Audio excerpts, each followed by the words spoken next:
me personally, and a lot of people love going out and having a big dinner and having a big night and having a real sort of aspirational experience you cannot have at home, and just get out of your usual world for a few hours. And I think maybe that's actually more important than ever. This is the Deep in the Weeds podcast. I'm Anthony Huckstep. A few episodes ago, Peter Gilmore explained that to suggest that fine dining is dead is to suggest that creativity is dead. If fine dining was perceived as a hard sell after the first lockdown, how will it fare after being forced into a second lockdown, like we're seeing in Melbourne? Will the pinnacle of our industry be more important than ever, or will it be shelved as we find a new way forward? Hugh Allen is the executive chef of Vue de Monde in Melbourne. Hugh, how are you going? I'm good, how are you? Thanks for having me. I'm good, thank you. You've had a pretty tough couple of months there with shutting down the restaurant and reopening it again and shutting it down. How are you feeling? Yeah, I think, okay, like not I'm trying to remain optimistic, but it is obviously pretty devastating, and especially for all the team, and just reopening was a lot of work. When we shut down, it was sort of late summer, and now when we reopened, it's winter, so we had to have a brand new menu, and which we worked on and done soft openings and tastings and all those kind of things you do for, and then it was only there for a couple of weeks, and then it was locked down again. So, and then when we open, it's it might be spring, so it's just obviously been really, I guess, inconsistent and difficult for everyone, the staff, the kitchen, the front of house, the admin, for all restaurants. So it's definitely not ideal, that's for sure. But I guess people's health is always a priority, and it will always be. Your restaurant overlooks the city. What's it looked like looking down on Melbourne over the last couple of months? Definitely quieter. Definitely quieter. And when the outbreak started, it was like dead. Like the city was dead, and there's no one to be seen. But when restrictions started easing, people really wanted to get out and walk around the botanical gardens and go for runs around Albert Park and be active and do things. And then we saw a lot of places doing really well with takeaway and take home food, and we did it for a little bit as well, and it was pretty successful. But then when things started slowly opening up, that was kind of the more almost a more difficult period, because with the restrictions of 20 people, we couldn't. It wasn't enough for us to be open commercially, and then so we sort of waited out to the 50 mark, and then only got a week of that. So. But people were really starting to come out, and you could see that. You could see just along the Yarra, in all the parks. There's definitely more and more people coming out towards the end of the first lockdown, but I guess that was short-lived. Can you take us through that period? You said that you were sort of open as a restaurant just for a week before the second lockdown, and I remember seeing Pat Nurse and Danny Valent and Matt Stone and Joe Barrett all sort of there as you did some sort of soft launches and the reopening. What was it like bringing your team back together to create the restaurant again? Yeah, it was great. It was a weird, to be honest, it was a bit of a weird night. It was the first time having, human beings that weren't staff packaging food in the restaurant. It felt great, to be honest. It felt really good. Just even cleaning the dining room, all the artwork, wiping everything down, just like really sort of a sense of setting up and sort of being renewed and reborn, and it was exciting, and we're really looking forward to it. And there's some of our big industry friends, and we just wanted to have some friends in and test it out and sort of use them as guinea pigs, and it went pretty well. It was a great night, but it was actually that night we were meant to open for 50 guests. The next day we were meant to have 50 guests, and the announcement came through the next day that you can only have 20 guests. So that was the original thing. They pushed it back to 20 guests So they never let 50 guests come in, and then that was short-lived as well. That only lasted another week, and then it was total lockdown again. So basically, we put off having 20 guests at a time because it wasn't commercially viable, waited to the 50 mark, and then had reservations in for the next few months with the 50 mark, basically. And then just before we did the big sort of soft opening, and then had all our friends in, and then just before we could open, we got pushed back to the 20 mark. So we sort of, then we were like, well, we have to open. Like, we've done all this work, we've brought staff on, we've got produce in the fridge, like, thousands of dollars worth of stuff. And also we couldn't sit on our hands and feet and anymore and do nothing. So we're like, all right, we'll do 20 and 20. So we just did it. We started for those 2 weeks we're open, just doing 2 seatings of 20 and a slightly reduced menu and cheaper menu. Which is not the usual thing we do, but we just obviously have to be flexible. So, but yeah, that was only, I guess, 2 weeks we're open. What's been the impact with the second lockdown with staff and produce, and the potential future of the restaurant as well? It is like basically right now it's just in hibernation. Like, all the staff are just hibernating basically, and we're not really doing anything. We had a decent amount of produce in the fridge, which we sort of went in and either fermented or froze or gave to one of the other restaurants around. But yeah, it's not good. Like, it's definitely not good. It's the main one being staff. Like, there's been some, JobKeeper's been really good for businesses, but there are a few key people that have really missed out. And unfortunately for us, it's a huge amount of our team. Like, in a team of 40, in the kitchen, or 30, 40 in the kitchen we had, only 4 of us were eligible for JobKeeper. Wow. Because either, for example, the head chef, his name's Chris, he's Scottish. He's been living here for nearly 6 years in a relatively senior position the whole time, and he's not eligible. And then, all the sous chefs are all visa workers, all been here for years, and they're not eligible. And then, so yeah, it's pretty messed up that we have that many people, 40 on the team, and only 4 of us can get JobKeeper, me included. So yeah, it's hard, and obviously restaurants, the margins are so small that you can't be paying people salaries with no revenue coming in for a long period of time.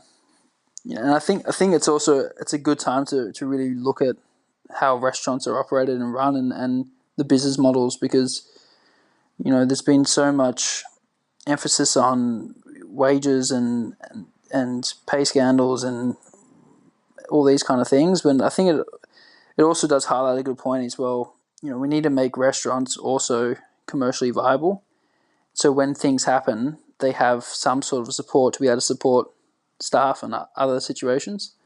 But most restaurants, I've spoken to a lot of people in the industry, especially in Melbourne, most of them have 3 weeks cash flow, 3-4 weeks cash flow, as in if there's no revenue coming in for 3-4 weeks, they don't have any money left, the bank's empty. And most other businesses, bigger companies, would run on 6 months at least cash flow, 12 months cash flow, that they could, pay staff and operate without any revenue coming in for that kind of period of time. So, but a lot of things need to change for restaurants to be, safer commercially. What are the keys to making them commercially viable? Educating consumer that food's too cheap. I think that's, and myself included, like we can go out for dinner. People even in the industry, you or I or any other, industry people, go out for dinner and have something and think, well, that was, get the bill, and even you had a nice night, you still have the sense of, wow, that was pretty expensive. Because you had a bottle of wine and you had some food, and you leave thinking, wow, that was, Jesus, I spent, $150 there, and I thought I just had like some pasta and wine. And so we're very, very, very money value orientated in Australia, which you don't really have the same kind of vibe in Europe. I lived in Copenhagen, and restaurants there and things are much more expensive. And a coffee's $8.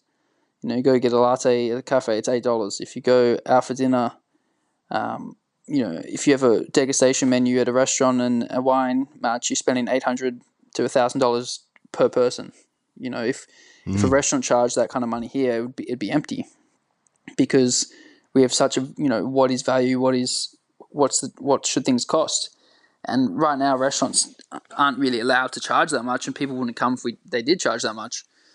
But with staff being paid what they're paid, which is a good thing, but also the margins are getting tighter and tighter, and staff are getting more and more expensive, food's getting more and more expensive, and restaurant prices aren't really moving because the consumer wouldn't come.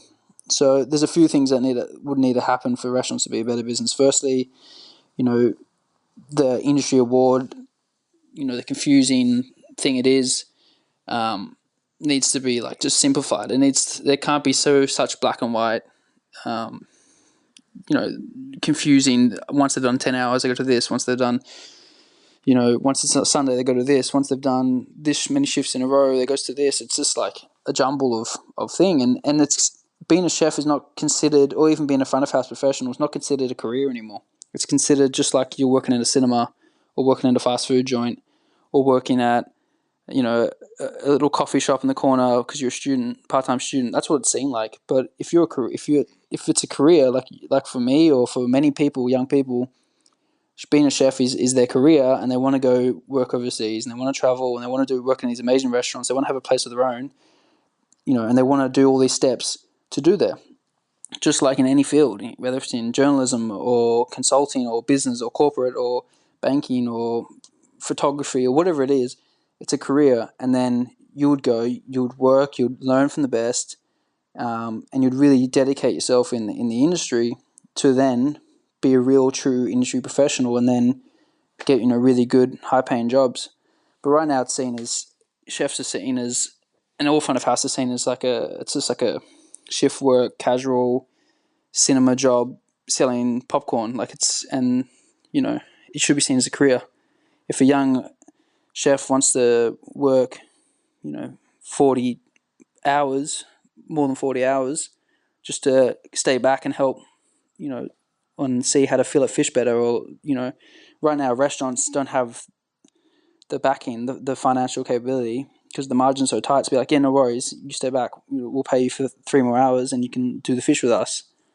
It's a case of no, you go, like clock out, go, because restaurants just don't have the money, and then you people will miss out, and then it's gonna become, Australian chefs are gonna go backwards in their education and training. Yeah, sorry for the ramble there, but it's true. Like, you're seeing much more talented chefs coming out of places like Scandinavia and the States, and in Europe, just because they're really dedicated and they really work, and they're seen as it's seen as a profession right now with all these awards and how restaurants are working. The chefs are seen as a very casual cinema style job, and talent's going backwards. Vue de Monde is the flagship of Shanna Bennett's Vue Group, and it's a super premium restaurant. How are you feeling about that part of the industry, that fine dining side of things, given the pandemic and what may follow? I mean, it is scary. Obviously, I heard, I think it was Pat Norse was on here and saying he's never felt, or a food writer said he's never felt less essential. And I think it's the same kind of thing for a fine dining restaurant in one sense. Like, food is essential. A 12-course degustation is not essential. So, it is like, wow, if you were a chef, like, it's much more, you feel much more better and essential, I guess, if you're working in a hospital kitchen, or a fair share, or one of these sort of community kitchens, versus an expensive fine dining restaurant. But at the same time, like, me personally, and a lot of people love going out and having a big dinner and having a big night and having a real sort of aspirational experience. You cannot have a home and just get out of your usual world for a few hours. And I think maybe that's actually more important than ever. If all you see on the news right now is virus this, case numbers, outbreak here, outbreak in the pub in Sydney, Victoria, massive outbreak. If it is an escape, if you can go into a beautiful restaurant and have amazing service and eat some of the best produce and food in the country and just be looked after and nourished for a few hours, then if you look at it that way, then I think it is and will stay around and be here for the long term. I don't think fine dining will necessarily go anywhere. I hope not anyway. You're actually still quite a young man. I think I was already in the workforce by the time you were born, and you were executive chef of Vue de Monde in your early 20s. What was that like, being so young and in control of one of the most influential restaurants in Australia's history? It was exciting, and it kind of just happened. And I would say, there's a lot of people that already work at Vue de Monde that obviously made the transition really easy and have been super supportive the whole time. I think if I'd got the position and then people went out after me to not welcome me with open arms, and it could have been a very different onboarding. But no, the team, especially the senior team, is super supportive and always have been in the both front of house, admin, and the kitchen. And so it was a new learning experience. But I was an apprentice at Vue de Monde when we moved up to the Rialto, actually, just around that time, and when Shannon was really involved, and we always got along, and Shannon Bennett was 24 when he opened Vue de Monde, so I guess it's not new to being a young person sort of, as a face or as a personality there, as a chef there. Shannon was always very young. He's still young. He's 45 and he's what he's accomplished. He's still a young guy, technically. But so it's always been an ambitious young place, and I think Shannon wanted someone young, and we turned 20 this year. Vue de Monde opened in 2000, so it's 20 years old now. Wow. Which for a restaurant to be, not to blow smoke up the restaurant's ass if it has one, but it's pretty amazing that a restaurant that's 20 years old is still so relevant and so busy and still, just is a great place to come and eat, I think, anyway. So yeah, I'm really excited, and we have big goals for the restaurant for another 20 years as well. So yeah, I think young is good sometimes, but I've definitely got an amazing support team that make it really very easy. Vue de Monde has always had that French aspect to it, and you've been a part of the transformation to be more contemporary. Can you tell us about the food and offering there and how it's changed? Yeah, it's still very much on its sort of journey away from what it was when it opened in 2000. It was a little restaurant in Carlton in Drummond Street, and it was a very traditional French restaurant. Shannon had done his sort of training in London and at really classic restaurants under Marco Pierre White, and I think it was John Burton Race as well.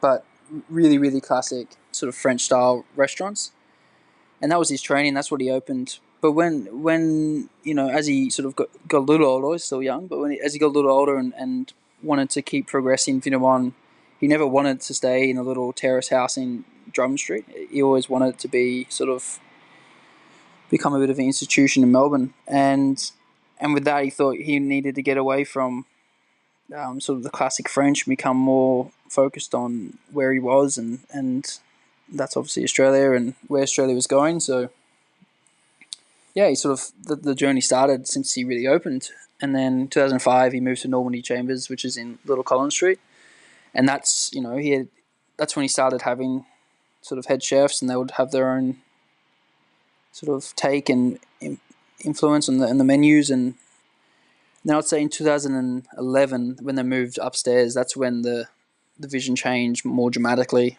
to really focus on Australia and modern Australia, and that's why the tables are all covered in kangaroo leather, because he's really big on sustainability. So there's no tablecloths, there's no washing, there's not a huge amount of water wasted. All the artwork's Australian, and it's really sort of that modern and sexy, and it's a beautiful place. And the chef at the time was named Corey Campbell, and Corey was he was one of the original sous chefs at Noma when it opened, and one of the really, really early guys before Noma was Noma.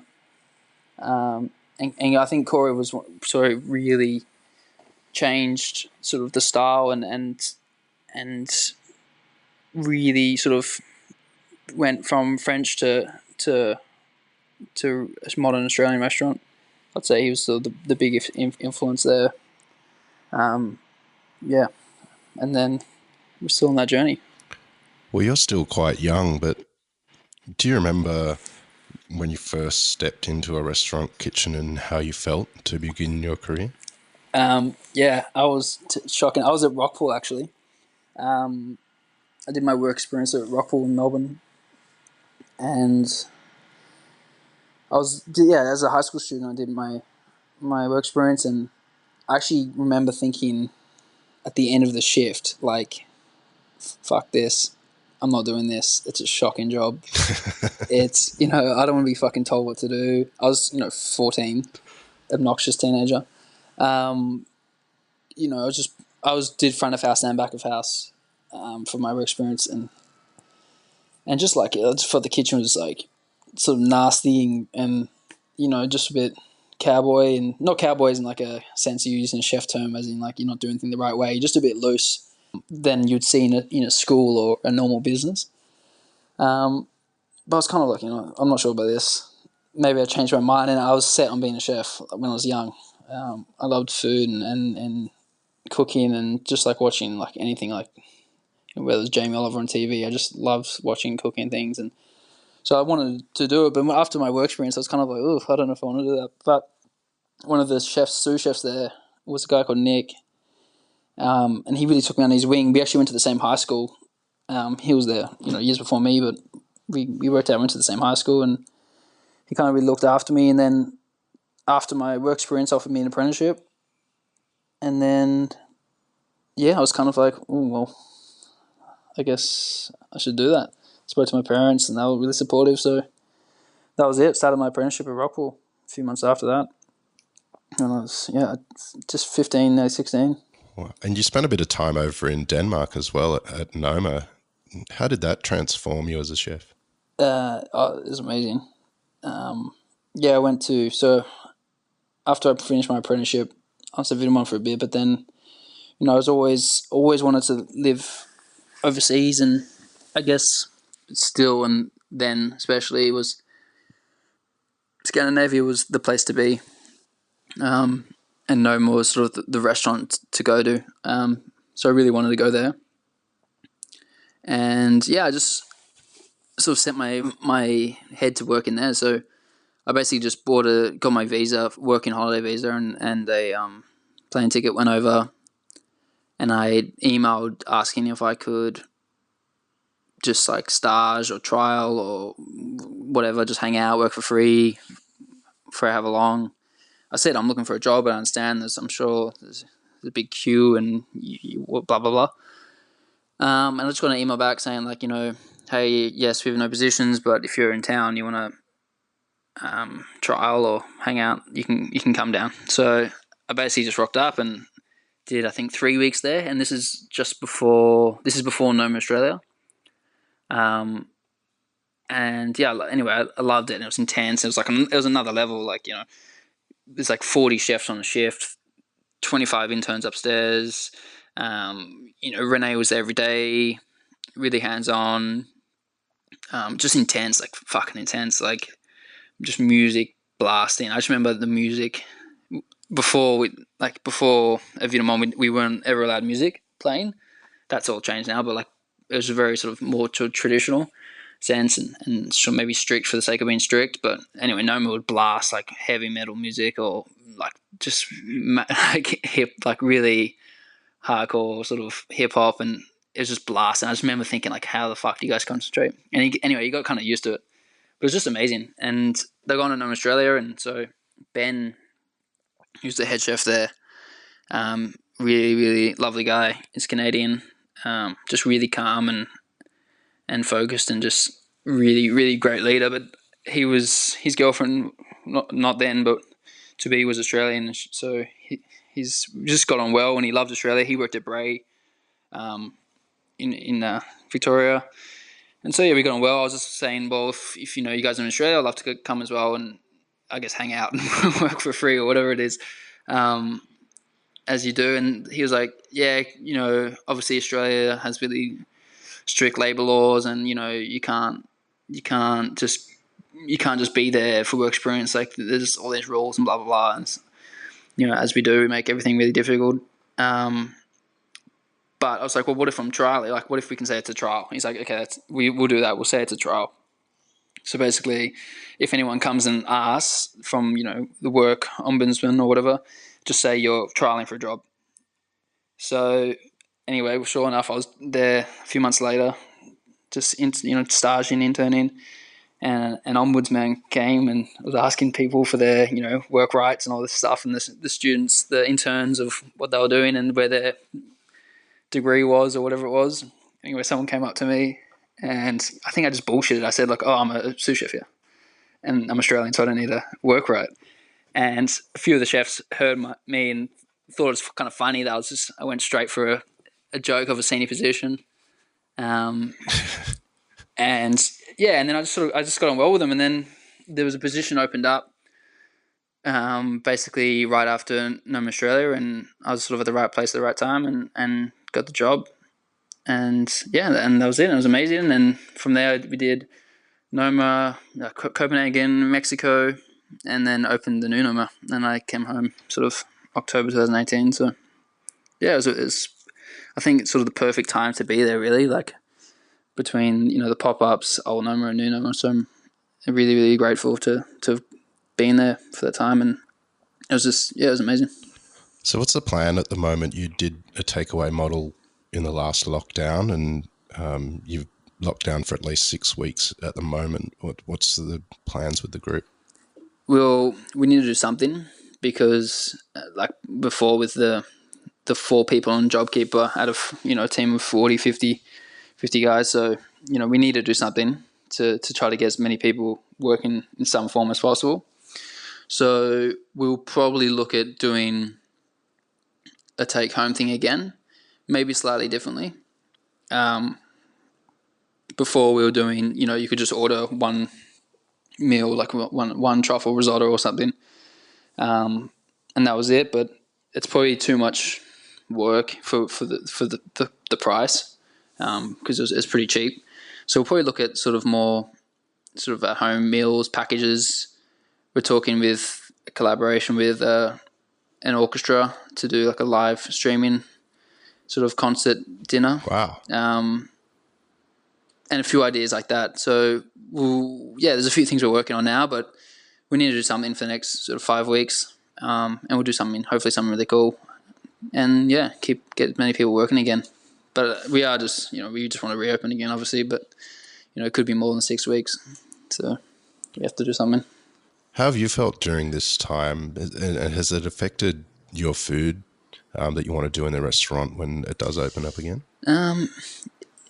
Yeah, well, it does, because more than ever we're more cost sensitive, price sensitive. Within it, you know, there's sort of no real room for flexibility when there maybe was before a little bit. If you want to do a certain dish with certain ingredients, you could sort of make it happen by, you know, jigging things around, but there's not really any flexibility anymore. I think with the first lockdown, you know, we'd just come out of trade and it was okay, but now gone back into this for another 6 weeks with no revenue. We're going to open up and be really, really, you know, strict and not tight. Like we're still use all the things we want to use, but just really, really, really strict with usage. And it'll be a case of, only the sous chefs can break down the Wagyu, only things like that, where it's not great for the team. It's great if, you can get an apprentice and break down the animals with them or things like that. But when financially the situation is what it is in the world, you have no room for error, no room for waste. So yeah, it's, things will change slightly with how we operate and run. But in terms of the food and the menu, we'll still do what we want to do, and still give the guest the experience we want to give the guest, just in a COVID world. How does it feel in Melbourne at the moment compared to the first time you were locked down? I think people, like, I went around the Botanics yesterday actually, and there's a lot of people out, and I think people were kind of almost resistant. Like, no one's doing the wrong thing, as in like having house parties, or not that I know of anything like that, because police are out in force, and you do see them out in force. There's police horses, riding around, police cars everywhere. But people are out, people are exercising, and people walking for going for a walk, because that's exercise for hours, and getting takeaway coffees and that kind of thing. Like, people really sort of resisting it. That's sort of what I see anyway. So yeah, like, it is, and it's cold. It's Melbourne. It's Melbourne, so it's been rainy and cold, but so it's definitely, no one wants it this time. Like, it's not, obviously, and no one wants any lockdown, but you can definitely feel it. Like, fuck this. Like, definitely. What have you been doing over the last couple of months? Has this experience changed you? Me as a person, no, I don't think so. I'm still really energetic and excited, and there's things I really want to achieve and do with the restaurant and with the team and with lots of different things, and I still have that. That hasn't changed. Personally, what I've been doing, I've trying to been healthier, exercising more. I feel, exercise has come sort of more of a daily routine. I almost feel like, when you haven't showered and you kind of feel, not that I'm saying you don't shower, but if you haven't had a shower in a while, you kind of feel a little gross, and you kind of feel like you can't start your day, or like sometimes you just get in the shower because you're like, I feel rank, I need a shower. It's, exercise has sort of come a bit like that. Like, when you haven't done any exercise or anything, whether it's a walk or anything basic, you kind of feel like a bit of a slob and kind of gross, like you haven't showered. So exercise, I'm trying to do, and just even if it's like a run, or do a little funny little YouTube workout, like no weights YouTube workout or something, nothing crazy, just exercising. What else? Been reading a lot. Just cookbooks. I love cookbooks. Photography. I really like photography. I'm not a photographer by any means, but I really like taking photos, especially of food and ingredients. I spend a lot of time just taking photos of different ingredients at work. Probably too much time. Yeah, I want to get my driver's license done. I've never driven a car, so that's my goal for the end of the year. And it's becoming a real big problem when I'm getting like one of my commies to drive up to the farm or something. I need an apprentice to drive me. So getting my driver's license is a goal for the year. So yeah, these kind of things, I guess, which I usually never have time for. Yeah. There's no doubt that there's some challenges ahead. What do you think the impact will be of this second lockdown on the industry, and are there some positives and opportunities moving forward out of this? To be positives out of this, I don't know. I really don't. I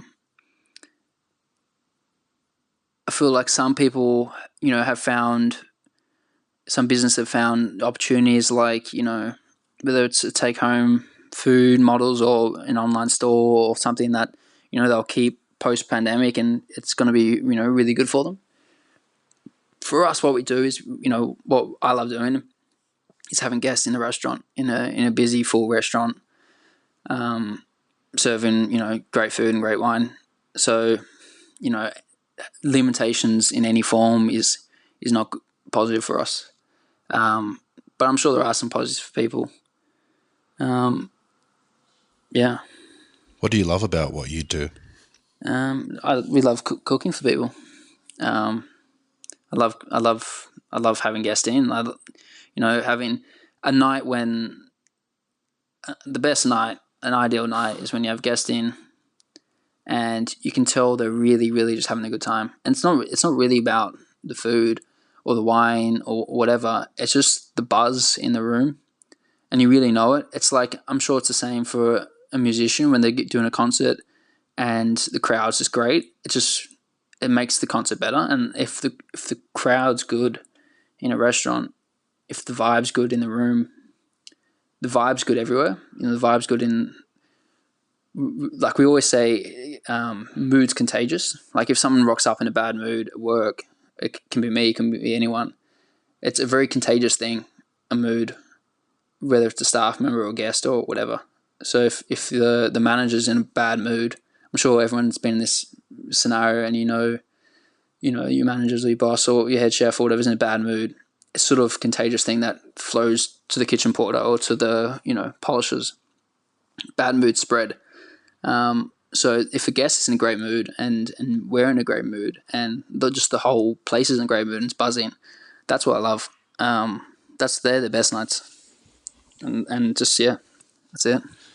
Well, if all things go to plan, you'll be opening up again in spring. What can we expect on a spring menu at Vue de Monde?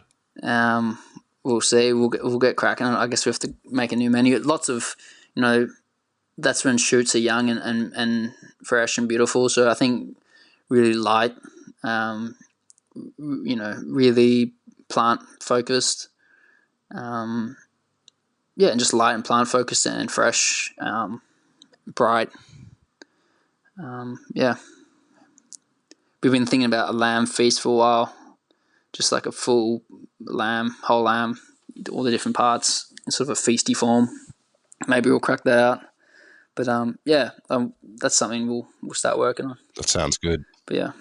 Well, Hugh, good luck. I know it's pretty tough times down there, but you're a pretty amazing young man. And you are incredibly young still, but have achieved so much already in your life. Good luck with this lockdown and stay strong. And thanks for speaking to us. Thanks so much. Go have a beer in a pub for the Victorians that can't. So enjoy, guys. This is the Deep in the Weeds podcast. I'm Anthony Huckstep. Stay tuned as we share the stories of Australia's hospo community, suppliers and producers in search of hope during this pandemic. Special thanks to executive producer Rob Locke for making this all happen. Follow us on Instagram at Deep in the Weeds Podcast or email us at podcast@deepintheweeds.com.au. Stay safe and be well.